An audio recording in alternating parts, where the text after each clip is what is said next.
Good afternoon, good morning, and welcome everyone as we basically close out this fantastic spiritual care week with today's webinar, Patients and Loved Ones' Expectations of Chaplain Services with my good friend, chaplain researcher Beth Muehlhausen. I'm Andrew Andresco, project coordinator for Transforming Chaplaincy, and we are delighted you could all join us. About 400 people that I last checked registered, so we're thrilled to go out on that note. Just a couple housekeeping instructions. You are listening in using your computer speaker system by default and are muted. Should you have any technical questions, put those in the chat box that's in the pane. If you've got any questions, put those in the questions pane.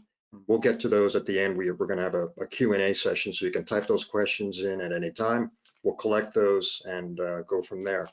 And with that, I'll hand this off to Transforming Chaplaincy Director, George Fichette. George? Hey, Andy, thanks so much. Let me join Andy in hoping you've all had a great spiritual care week, an important time to kind of provide recognition, acknowledge the important work that spiritual care providers are providing in their healthcare organizations to kind of provide support and comfort to patients and families and staff. So hats off to all of you who are doing that work day to day.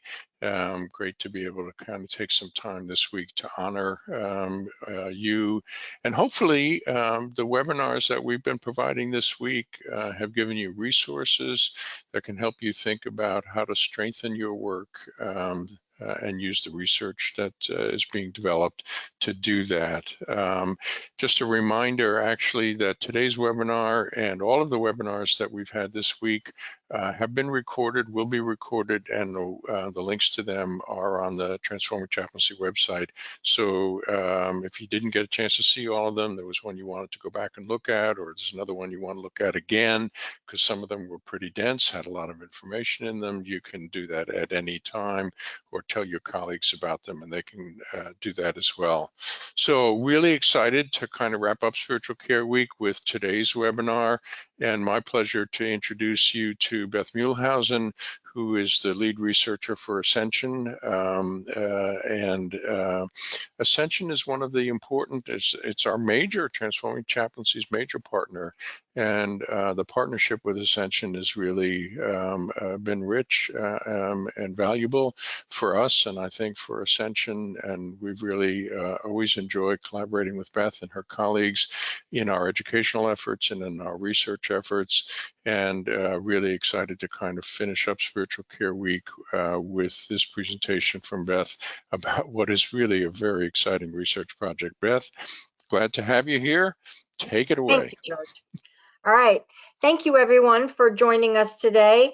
I am going to be sharing with you findings from a research project that was done a couple years ago in our Indiana market when I was still in the Indiana market. Next slide, please. So the idea for this study came because the Ascension St. Vincent, Indiana Board of Directors wanted to know what our constituents wanted from spiritual care. They weren't interested in what other previous research was out there or research that had to do with other healthcare systems. They wanted to know specifically what was happening in the Indiana market. And I say Indiana market because that includes in Indianapolis, Ascension has a level 1 trauma center, a heart center, a women's hospital, and then some suburban hospitals as well. And then we have hospitals throughout the state, as far north as Anderson and Kokomo, and as far south as Evansville. Since I had previous research experience, the director approached me in terms of how we could answer this request from the board. I tend to be much more of a qualitative researcher than a quantitative one. I personally just love stories and narrative and the depth and richness of qualitative. This project really needed to be quantitative. And so for that reason, rather than reinventing the wheel and trying to come up with a survey that then was valid and reliable, we modified the survey that had been done years prior at the Mayo Clinic. You may be familiar with this study. Catherine Peterman had conducted originally in Minnesota, then they expanded to their other systems within Mayo. So you will see me compare some of what we did in Indiana to what the Mayo study did. The board also wanted statewide feedback. So we polled patients and loved ones from across the state. Next slide. So in terms of what the goals were for the study, first, it was to determine what chaplain activities patients and loved ones consider the most important when a chaplain visits. So there is a list of chaplains perform different services. Which ones are the most important to our constituents? To determine if the chaplain services offered at the hospital met the spiritual or religious needs of folks. So chaplains were also graded. If the patient we were surveying had already seen a chaplain, we asked them to rate the chaplain in terms of those various activities that the chaplain could have performed. And then really what was different about this study is we compared and contrasted the expectations that patients had with those of loved ones. So loved ones is the term we use to be much more all-encompassing, knowing that sometimes family is not blood or legal, but you can have family of choice.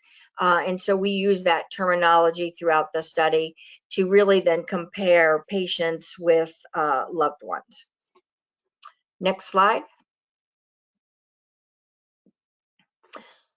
So in terms of methods, participants, in terms of who we gave the survey to, target goals were determined not only by myself, but the spiritual care leadership team. So that meant that the director who oversees all of Indiana, as well as managers who report up, all came together to say how many beds are at each hospital, what would be a reasonable percentage to target to have an accurate representation from those different hospitals. And so that's how we arrived at the final numbers. So basically what we did was we had a target goal and we kept going at that particular hospital until that target goal was met. Hospitals included the large level 1 trauma center, level 2, which is in Anderson and Evansville. We have the level 2 and the level 3. The specialty hospitals I mentioned to you earlier in terms of the Women's Hospital and our Heart Hospital, and then some suburban hospitals and critical access. So the critical access are basically hospitals that are in more rural areas and would only have a patient stay maybe 1-2 nights max, much more kind of an emergency hub that then if somebody's more severe gets transferred to a bigger hospital. But we wanted to see what people even in those critical access hospitals wanted in regard to chaplain services. Participants from larger hospitals came from the ICU, cardiology wing, oncology, med surg, neurology, orthopedics, pediatrics, the whole gamut, so that we would have a mixture of various populations. We were extremely blessed to collaborate with ethics department in Indiana, who happened to have some research, some assistants who were looking at understanding ethics, but then they shared those folks with us who became our research assistants. So this was extremely helpful because we then had non-chaplain research assistants who went around to all those hospitals and conducted the interviews. And I'll use the term interview, but it really was asking the participants the series of questions on the survey. We gave the patients or loved ones, if they wanted to, a copy of the survey, but the research assistants asked those questions orally. And we captured those while people were inpatient. Next slide. So in terms of what the survey actually included, demographics, which included not only the typical gender, marital status, etc., race, ethnicity, but also how long the patient had been in the hospital so that we could track length of stay as well. As I said, next slide. There we go. Somehow we went back. Okay. So after demographics, then we ask questions in terms of awareness of chaplain availability. So very important questions in terms of, do you know how to contact a chaplain if you want one? Do you know that chaplains are here? What is the expectation in terms of who initiates that encounter? Does the patient expect that the chaplain will just automatically show up, just like the nurse automatically shows up and the physician automatically shows up? Or do they anticipate that they're going to have to request a chaplain visit if they want one while they're in the hospital? So that was really helpful information to collect. How often did they want to see a chaplain? So what was the frequency, number of visits, those type of questions. Then, as I mentioned earlier, we asked them to rank. Here are the things that a chaplain can do. And then we asked them to rank how important each one of those was in terms of wanting a chaplain to come visit. So those might have included, I want the chaplain to bring sacred reading, the Quran, Bible. It could be, I want the chaplain to perform a sacrament. It could be, I just want the chaplain to listen to me. And they were ranked in terms of importance. And then for those people who had a visit prior, we went through those same list and said, how well did the chaplain do on those various activities? Next slide. So in terms of reasons for wanting a chaplain, here's what we included. And this was basically directly from the Mayo Clinic's survey, was to listen to me, to remind me of God's care and presence, to be with me at times of particular anxiety or uncertainty, to counsel me regarding moral, ethical concerns or decisions, to pray or read scripture or sacred texts with me, for a religious ritual or sacrament, to offer support to family or friends. And then we added this one. Mayo Clinic had not put this in, but at least in Ascension and in Indiana, chaplains are the ones that take care of advance directives. And that is a big chunk of what the chaplains do. So we asked to assist with understanding advance directives. And then other, just in case there was something else that we had missed. Next slide. So chaplains and activities were both rated on a Likert scale in terms of, think back to that list of activities. So maybe listening to me, how important was that? So somebody could say, oh, it's very important, somewhat important, I'm really in the middle, somewhat unimportant, and very unimportant. And that helped us to see what were the greatest needs and desires in terms of wanting to see a chaplain. Next slide. And then in terms of rating the chaplain, that was also on a Likert scale. So in terms of what was included in those numbers. So if I saw a chaplain and a chaplain did not bring me a sacred text or pray with me, that wasn't rated.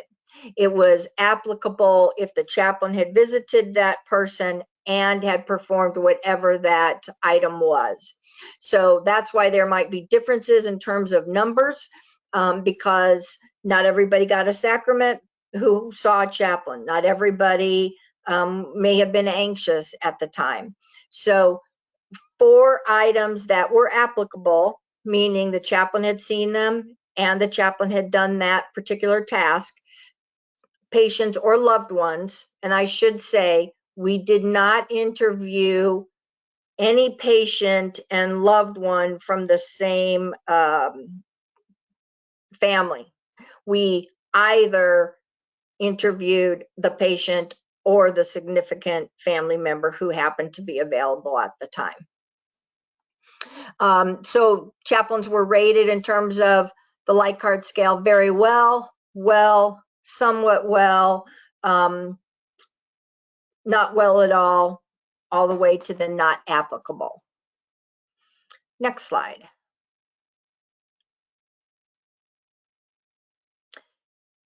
So in terms of collecting the data, as I said earlier, we were really blessed to have non-chaplain research assistants. We had a couple of medical students, and we had another person who, like I said, was interested in ethics. And so because I had more than one, it was just really helpful to be able to send them out to the various settings. Surveys were conducted in person during an inpatient hospital stay. So what we did was assistants were given patient census to track who had completed and to be able to call people by name. So even though the survey itself was anonymous, the only identifying information would have been a census sheet, just so we did not double back and ask the same patient or their loved one again. And so the research assistant could be professional and say, "Hi, Mrs. Smith, I'm a research assistant. Do you have a few minutes," etc. That also helped us keep track of making sure we had a wide array of specialties in terms of patients from cardiology, patients from oncology, patients from the ICU, etc. So we had a gamut of folks. For those hospitals that were not in Indianapolis, we made arrangements so that there was a point person in Evansville, a point person in Kokomo or Anderson, who knew, here's what the research assistant needs. They're coming on this date. They need you to give them a census and show them around so that they can then be independent, but there's at least a point person to help with that. So it really took not only myself, but it really took everyone in the spiritual care department working together and seeing the need and the importance of this, which was extremely helpful to have that kind of buy-in and collaboration. All right, next slide. So in terms of analyzing the data, God bless my research assistants. 2 of them had done SPSS in their college settings and were quite savvy with SPSS. So they uploaded all the survey items for every single participant into SPSS, which made it easier to do statistical analysis. We did Pearson chi-squared, Fisher's exact test, and then for any open-ended questions, which I'm labeling as qualitative data, those were put into Atlas TI, which is my go-to software for qualitative data analysis.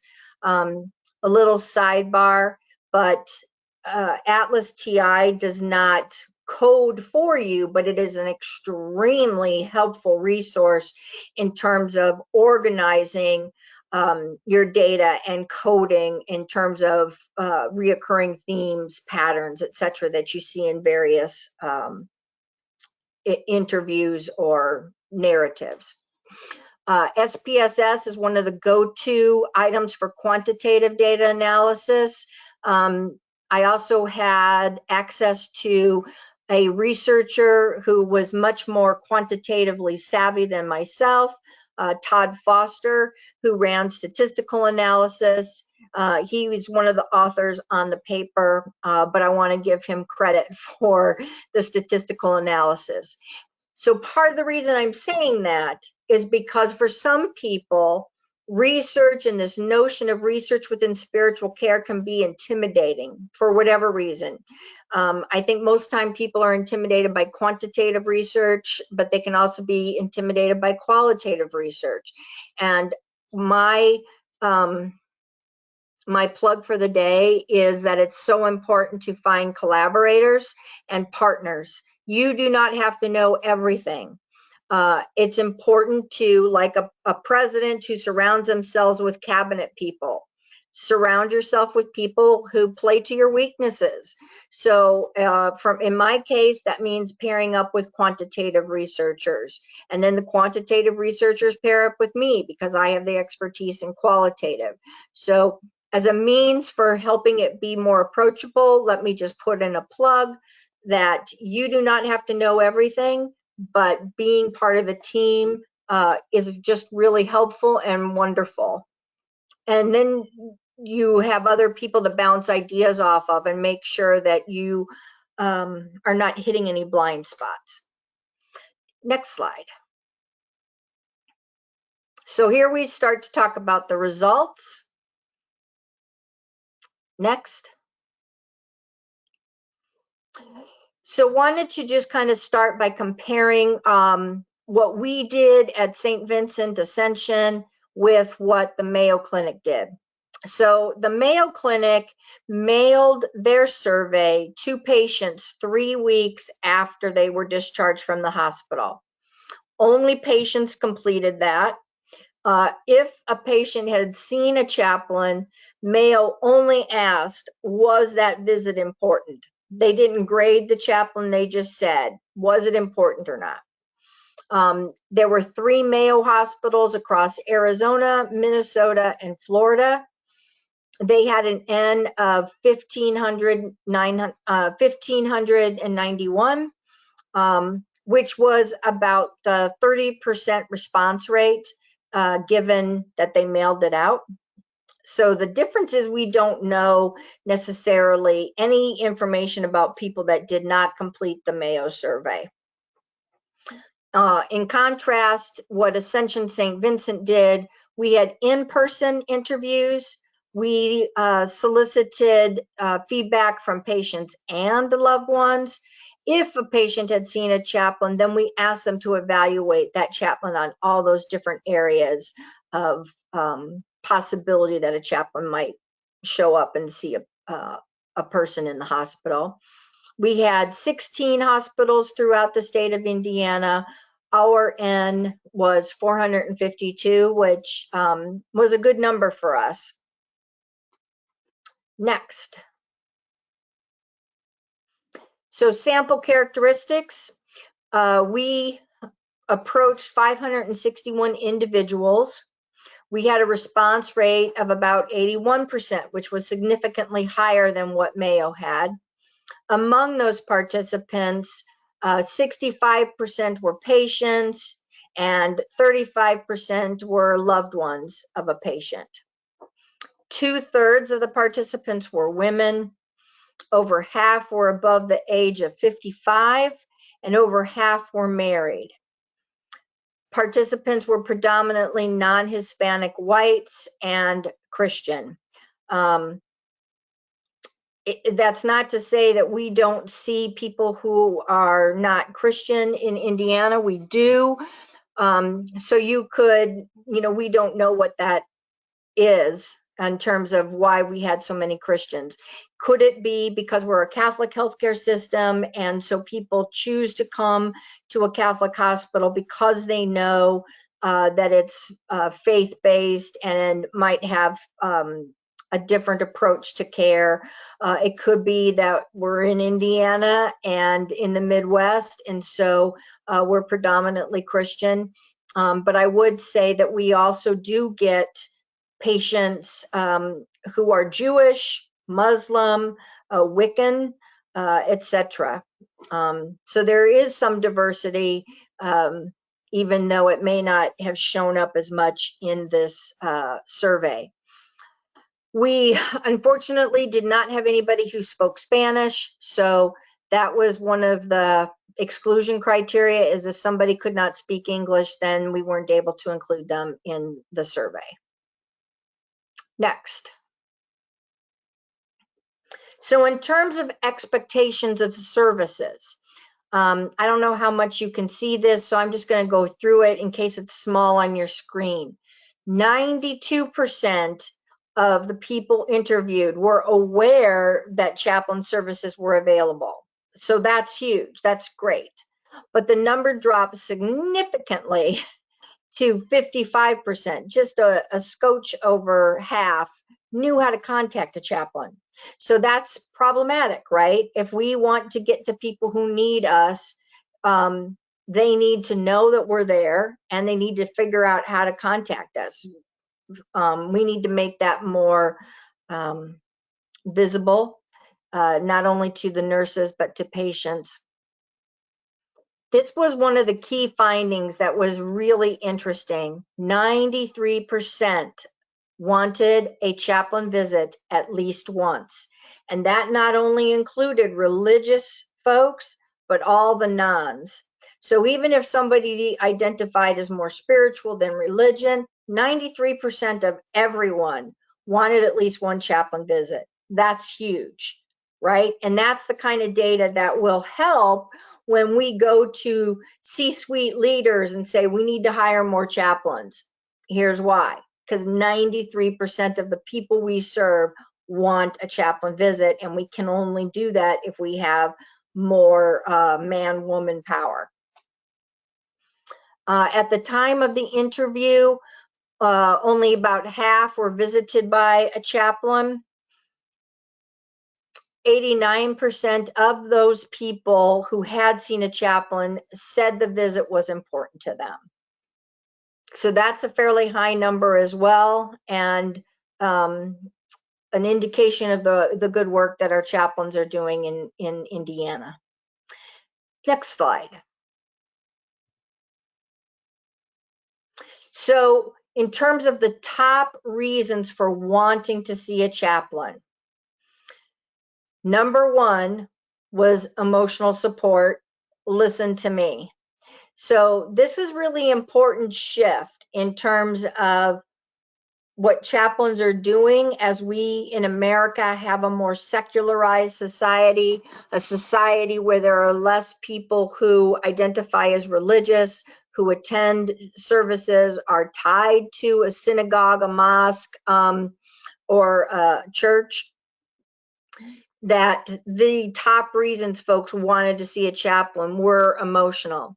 So under that is listening to me, be with me in times of anxiety or uncertainty, and supporting a loved one. And interestingly, although patients rated supporting a loved one high, the loved ones also rated that as a very high importance and reason for a chaplain visit. Next then came those that had to do with spiritual support. And then lastly, in terms of what was the most important, it was ethics or help with advanced directives. So if you think about counseling me on a moral or ethical issue or help with advanced directives, those were the least important reasons folks wanted to see a chaplain. Okay, Andy, next. I mentioned this earlier, applicable responses in terms of customer satisfaction. The patient or loved one had been visited by a chaplain, and the answer to that item was anything other than non-applicable. Next slide. In terms of overall ratings. Chaplains performed 992 services for 230 respondents, resulting in an average rate of 4.3 services per chaplain visit. And I will just give credit for those numbers to Aaron Smith, who was one of the medical students. He's now an MD, who took all of the data and ran those numbers for us. But that's really helpful information, right? How many services do we provide in a given visit, right? As we in research and wanting to highlight spiritual care research and wanting to track what are kind of the it factors, what's the nuances of that patient encounter. So we know a patient was visited by a chaplain, but in terms of what happened during that visit, this is the kind of stuff that's really helpful to know. A chaplain performed on average more than 4 services. And across all services, respondents gave the chaplain the highest satisfaction score, 868 times. So 86% of the time, chaplains were rated as highest in terms of those services that they did provide. Next slide. So continuing on with satisfaction rates, in terms of emotional support, 489 services were performed with a rating of 90% saying that the chaplain performed that very well. That's really high and significant, and again, a testament to the good work the chaplains are doing. In terms of religious support, which was reminding them of God's presence, praying, providing a sacrament, that could be bringing them a sacred text. 397 services were performed with a satisfaction rating of 86% for very well.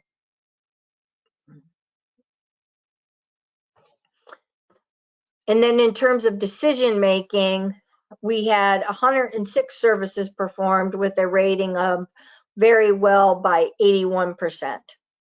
There were no statistically significant differences between patients and loved ones in regard to the satisfaction of chaplain services. So that's very helpful information too.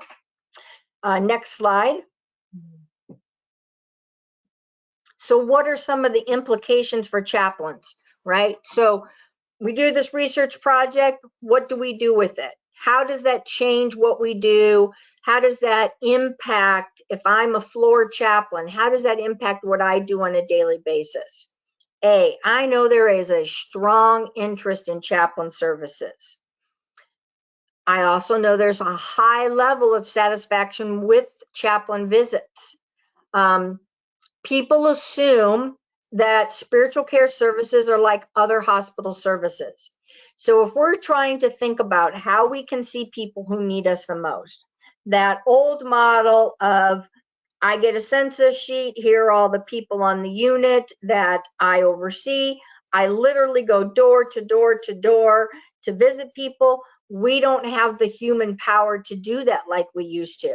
So we need to find ways to get to the people that need us, especially if they assume that a chaplain's going to show up just like the physical therapist shows up, the respiratory therapist, the nurse, etc. Somehow chaplaincy gets lost in that. And so we need to do a better job of working with other disciplines to navigate who needs us the most, who might be having a rough time, who might need us and doesn't know that a chaplain would be the best profession to meet the need that that person's experiencing. So again, the importance of training nurses and volunteers for screening spiritual distress. At the time of the study, it was before COVID, so Indiana had access to several volunteers who typically were ministers, people who were maybe deacons in their church, who would come around and visit and do some of those initial kind of door-to-door meet and greets, with the idea being that then they would refer to a certified chaplain, anybody that needed something that required more skill and expertise.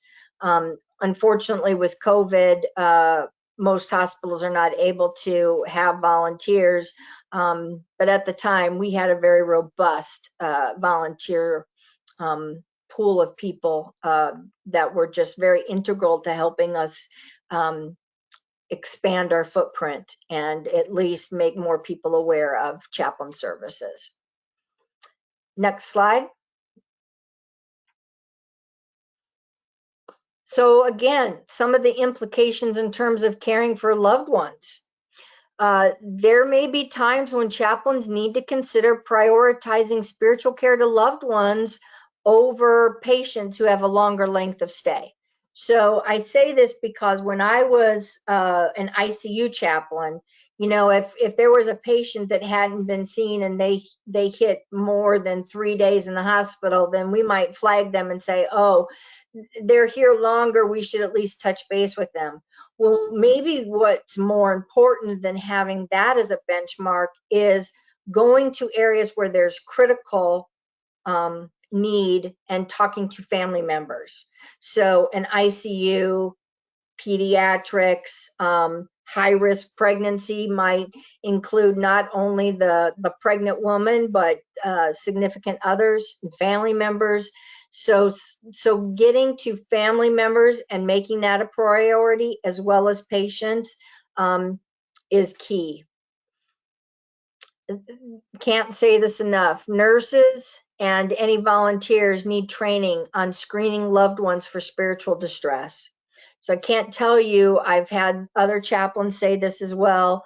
When I was a hospice chaplain, the other chaplains and I would just cringe when a nurse or a social worker would do the initial assessment for the hospice patient and say, do you want to see a chaplain?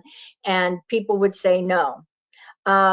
Because it's all in how it's framed, right? And so if a chaplain makes that initial visit, then it might go very differently than if someone just says, hey, do you want to see a chaplain? Especially given that chaplains, unfortunately, are seen as either the angel of death, right? Oh my God, somebody's dying and we need the chaplain.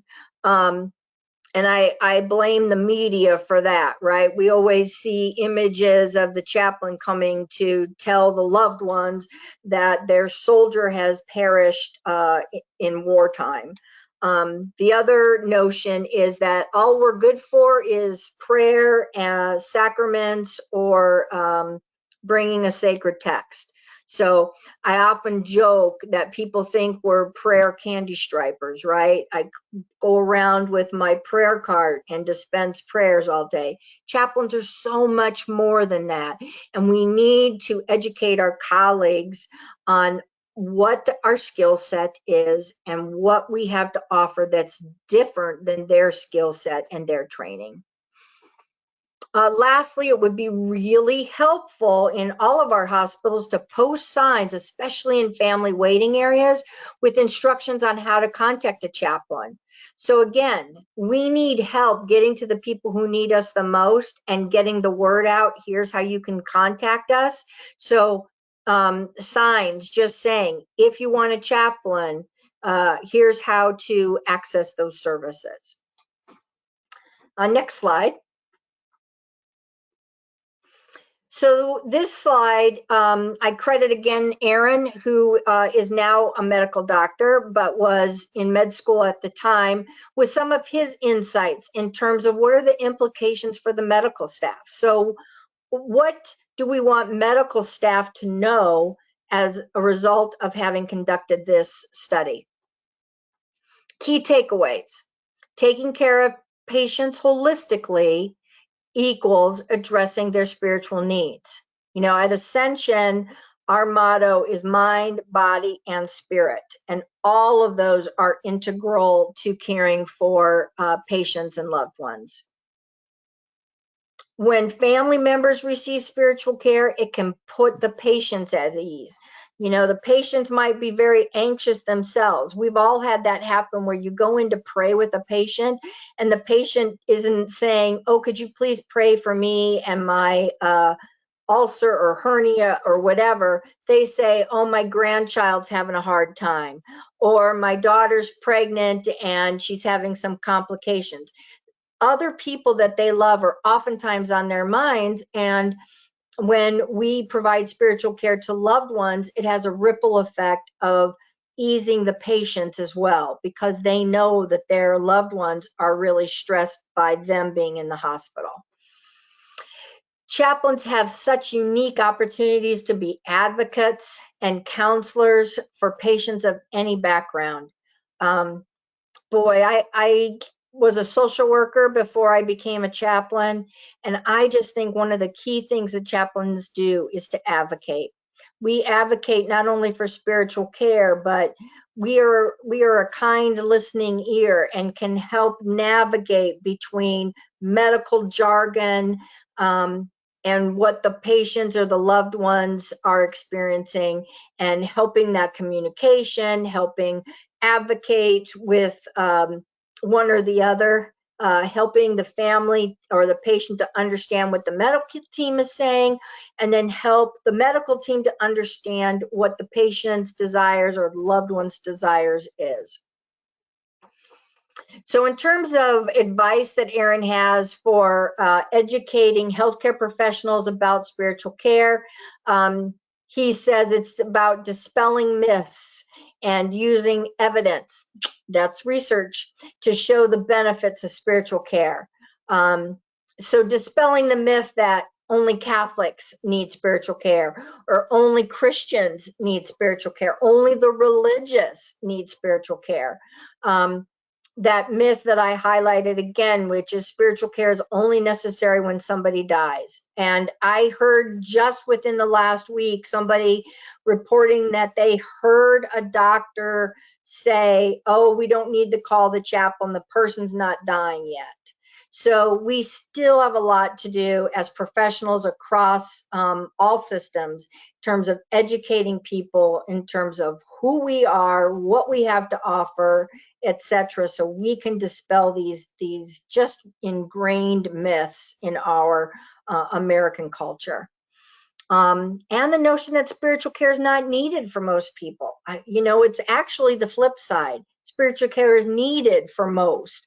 So again, how can we shatter those myths and make it much more approachable and normative to the chaplain as part of the team, right? We're not some extra add-on. We are a part of the team and an integral part of the team. One of the things that came up during the pandemic was this notion of who's essential, right? Who's essential in terms of who gets the personal protective equipment to go into a room and see a patient. Who's allowed on floors, etc.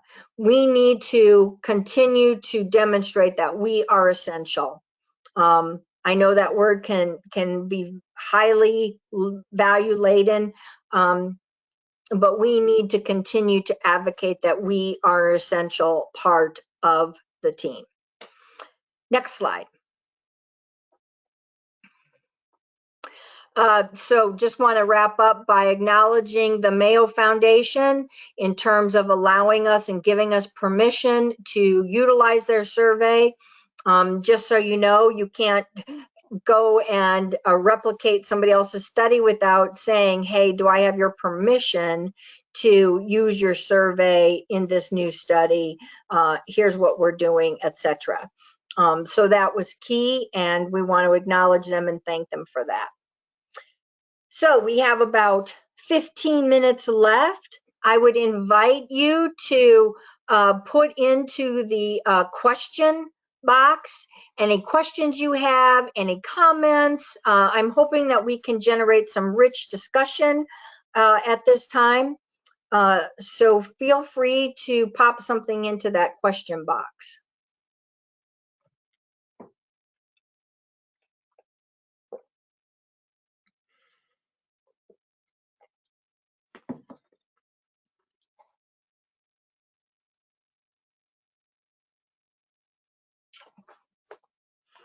Everybody's quiet today. One of the things that George Fischette and I have been talking about is replicating this study in other markets. So it's not just Indiana, to see, do we get that same level of interest in spiritual care? You know, would we still have 93%? Or was that something based, as George would say, on Hoosier love, Hoosier love of chaplains? So when you do research, there's always room to do more. You learned something, and that's really important and really helpful, but it also helps you to see then things that need to be done, future research, etc.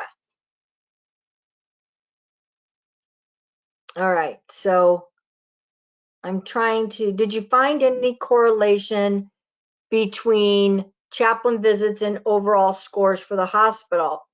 That is a really good question, and we did not look at that. So we did not look at patient satisfaction scores in terms of hospitals, etc. That was not something we looked at in terms of this study.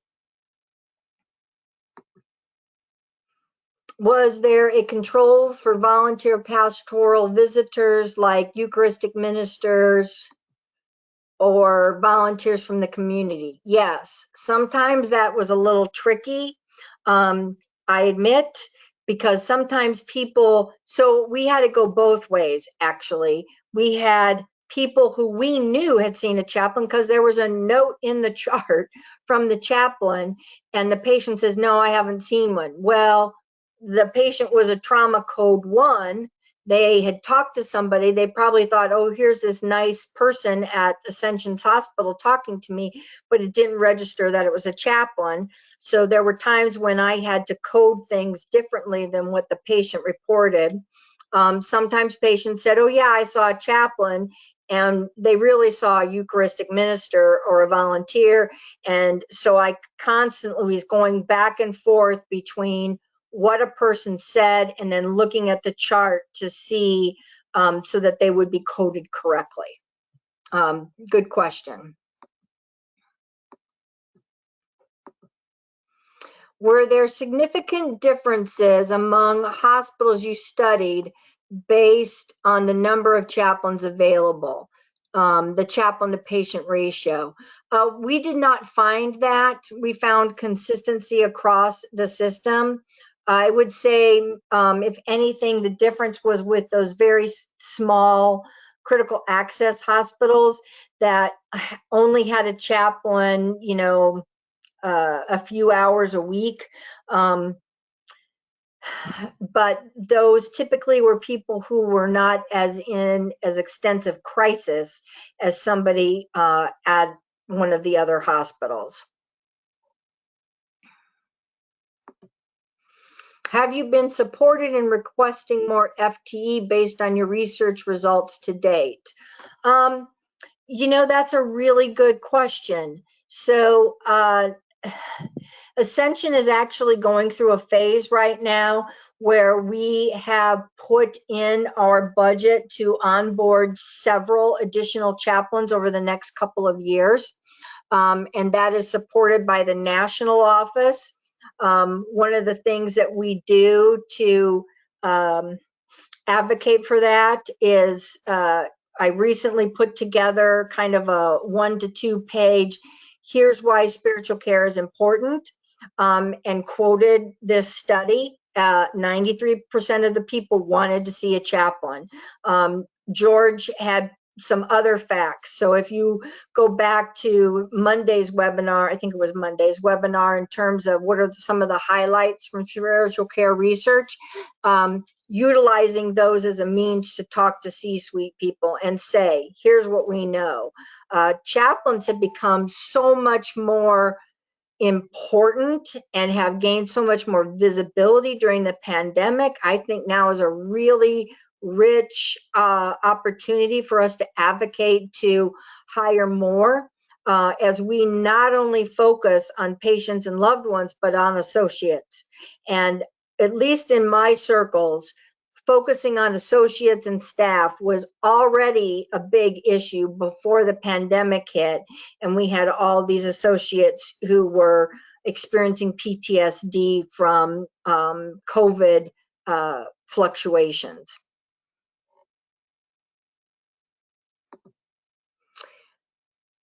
Have there been any studies where chaplains cared for staff? You know, that's kind of the new horizon, right? Is trying to figure out what we need to do to switch from patients and loved ones to staff. So I would say right now that's kind of an open field. I will say that part of this partnership between Ascension and Transforming Chaplaincy is there's a team of folks who are working on a literature review and a couple of manuscripts that'll come out of that in terms of just first understanding what associates might want from spiritual care. So what are their needs? What do they want from us? You know, it gets a little dicey because we can't control how many patients a nurse has. We can't control how many high acuity patients somebody has. And we know that there's a nursing shortage right now with everything that's happened with COVID. Ascension's one of the systems that's requiring the vaccination. So we know that there will be some turnover with staff who don't want to get the vaccine.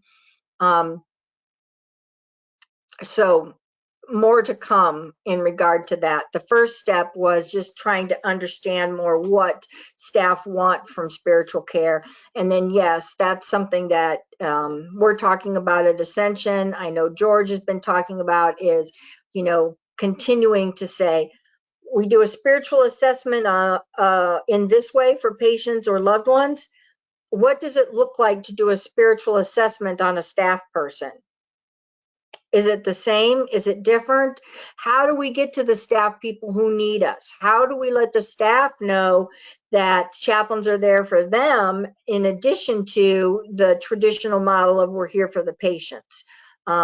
So I think COVID is shifting all those things and breaking down myths and barriers, but we still have work to do.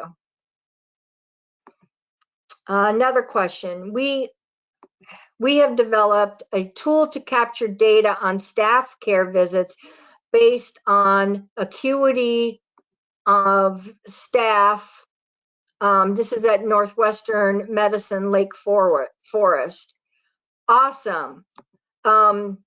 To the person who wrote this, because I can't see who asked it, that's awesome. I would love it if you would share your name and contact information with me.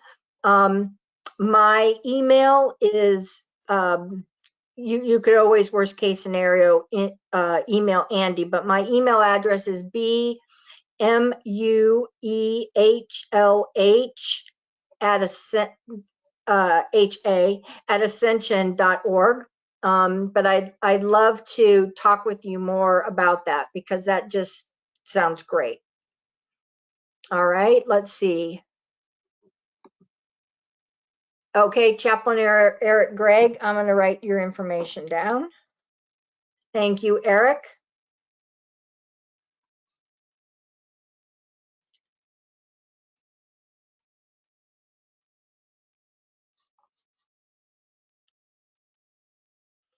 All right, perfect, Eric, thanks. Next questions. What do you say to everyday chaplains who want to be more informed, transformed by evidence-based spiritual care, but don't know the how-to of actually participating in actual research activities?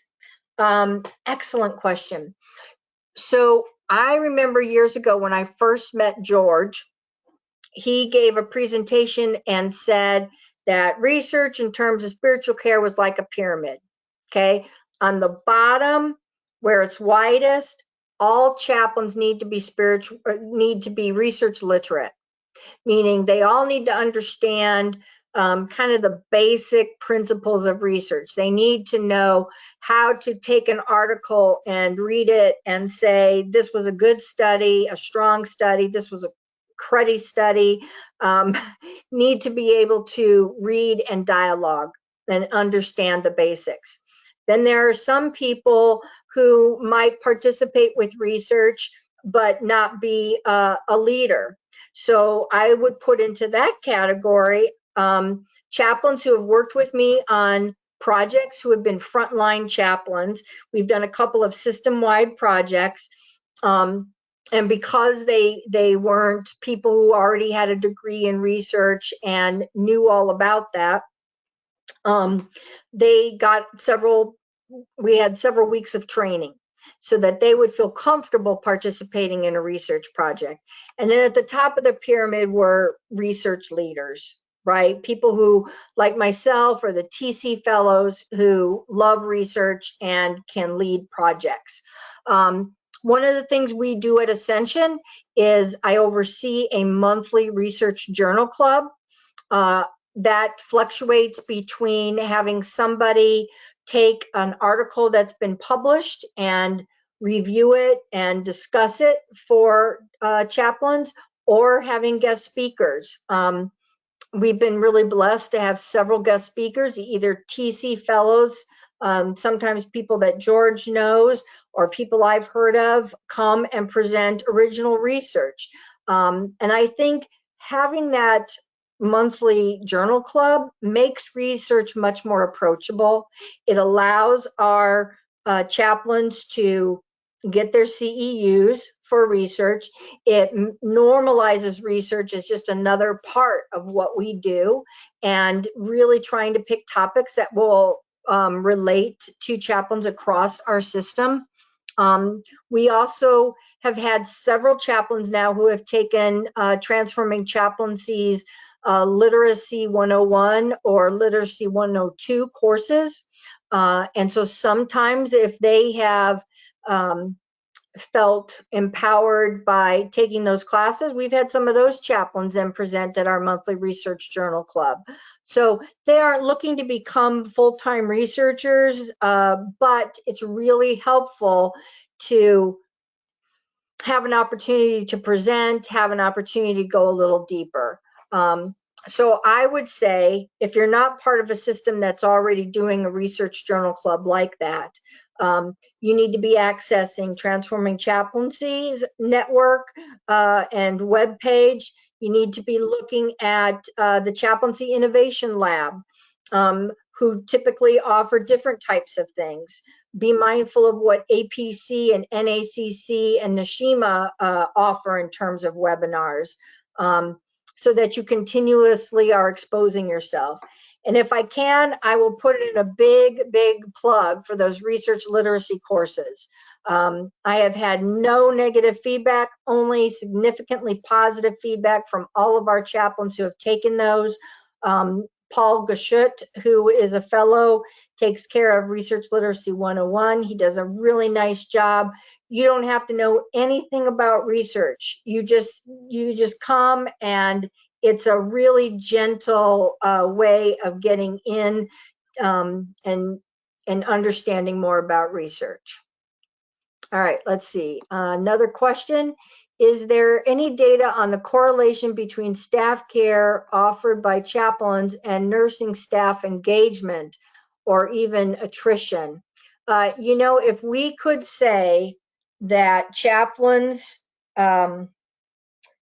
services were tied to less moral injury, less burnout, we would all be secure for life, I think. That's not research that's been done, but again, I would say that it's research that we need to start to look at. But it's really hard to do that, and George would do this question much more justice than me. But how do you eliminate variables, right? There may be several variables that go into staff retention.